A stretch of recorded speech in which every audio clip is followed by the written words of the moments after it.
So with the sides kind of tied together at this point, I want to go ahead and set the car aside a little for just a second so we can work on some other things.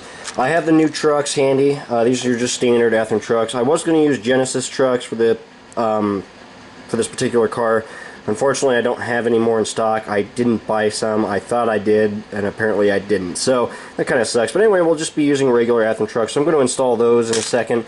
But we need to look at the couplers. I have a set of Katie double shelf scale size knuckle couplers. These are really nice.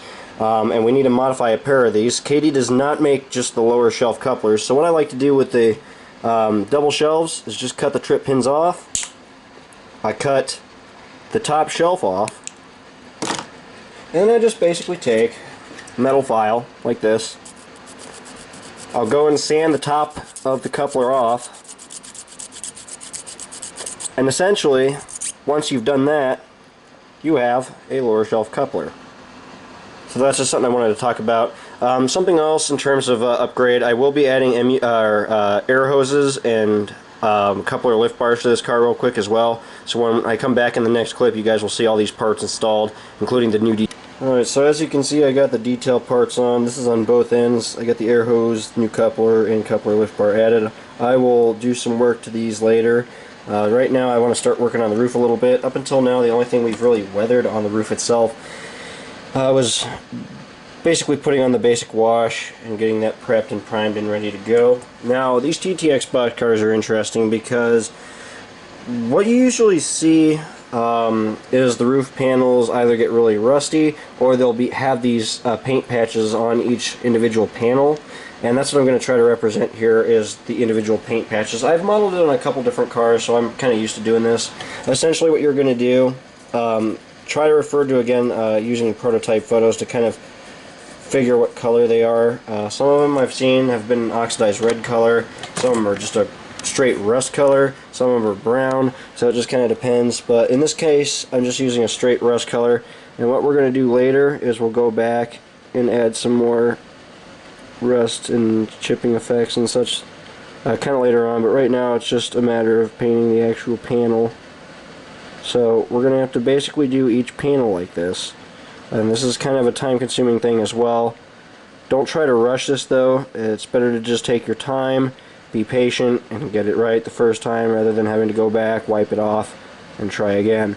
I'm using a fine tip, medium-sized brush here. This is pretty good for this kind of paint application. It does do a pretty good job, and I can still be pretty precise with this, but still cover a fairly large area relatively quickly. With the roof panels painted now, we can go ahead and start kind of chipping these up a little bit. And what you end up seeing is a lot of scrapes and stuff. And so what you can do is just take a micro brush and kind of just work it in certain areas to kind of scrape up the panels a little bit. And then those individual little chips like this. I'm not going to go too crazy with these. I just want to have them just kind of scattered here and there for kind of a different effect. But this is sort of fun to do with these, and you see this a lot on these kinds of cars where the paint kind of deteriorates. Again, I don't know why they paint them like this, but you know, there's a rhyme and reason for everything. I won't question that. We just got to try to model that to the best we can here. So I'm just going to use this micro brush to kind of chip these up, and you just keep basically wetting the micro brush kind of keep attacking this. It's similar to the hairspray method, only this isn't clear coated over yet.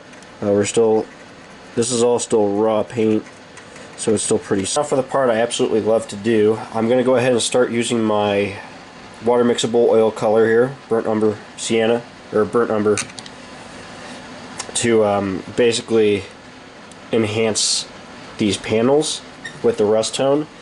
How I'm going to do this, I'm going to just basically load the bristles up, straight burnt umber paint. So this isn't diluted. This is just straight burnt umber, and I'm going to start blotching this on really, really sloppily. Make it kind of patchy. Basically, we're going to repeat this process. Notice that I'm not smashing the brush into this either. It's very important that you be careful with these brushes. They are kind of expensive, so I just very gently kind of blotch the paint into the panels. I'll only do a couple here to demonstrate this technique and what I'm going to actually do here. But you can see, get a good bit of coverage on the panel to start. Then what we can do, we'll take another liner brush here, dilute it down, take some of the oil, and we'll just start kind of fanning some of this out just a little bit. Basically kind of doing a wash. I'm just going to kind of spread this out just a little bit. Okay, so just kind of reflect on what we've gotten done so far. Everything's looking pretty good. We pretty much got the car really well tied together here. Spent loads of time doing the scratches and rust pits and spots. I gotta do some, maybe a little bit more graffiti. The ends are nicely detailed at this point. You guys can look at some of the details. So we got the modified KD couplers. The hoses are installed and the coupler with bars. I've started doing the pitting on the ends here. They're looking kind of sloppy. I still got to go back and we got to do some more washes to this. We'll touch on that a little bit later. And then on this side we got a little bit more of the graffiti, kind of still showing, rusted over. But then again, you get all the nice pitting and everything. So it's looking pretty good. It's a nice, worn-out, beat-up old Railbox. So it's coming along really nice. You can see on the roof here, this is basically what we've gotten. So you can see the kind of differences with the pitting, differences in color. But then you got that bright orange rust tone, reddish orange rust tone. And then I basically just went over all this off camera and just gave it another quick wash over with basically my medium flat brush here. Loaded up the bristles with water and spread it around just very, very gently to kind of give that rust tone to all the ribs and everything on top of the roof. So at this pinnacle point in time with the car, everything's pretty well tied together.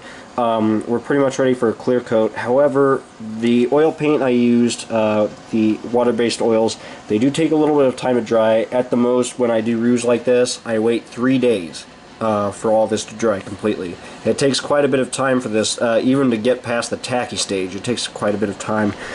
So I'm going to set this car aside for a little while, and then we'll come back later and finish it. We still got a couple more things to do and a lot more detail work, so we'll be back here in a minute. Of course, I got more stuff to work on, so I'm going to go ahead and kind of switch gears, get some more stuff done here on my day off before I have to go to bed here and start a new work week. Yay! But it's coming along, so in the next clip we'll get started.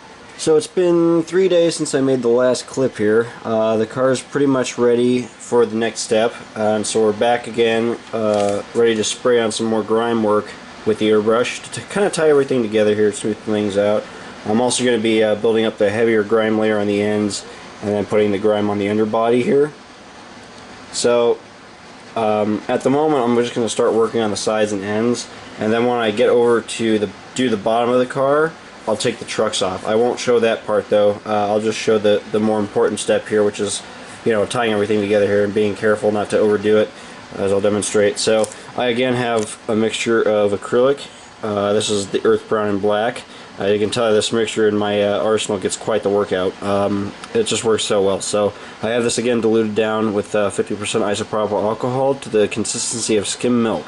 So I have my airbrush ready, and I'm going to basically spray some of this onto the model here. And since this is very well diluted, I have complete control over the kind of buildup I'm going to get. So I'm going to start in the area with the door.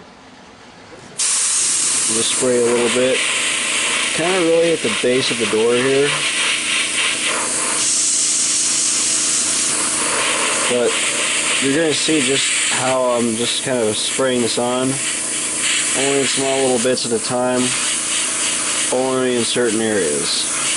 I'm not trying to get a heavy overcoating here. It's just to tie and smooth out certain areas of the car.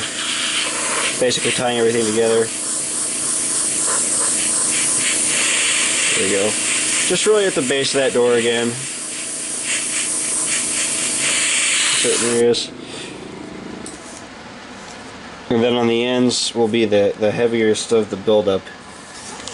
So this is going to take a little bit more time, but basically I'm just going to fill out the ends until I get a good solid buildup. I'm going to be doing both ends, and then the entire underbody will have the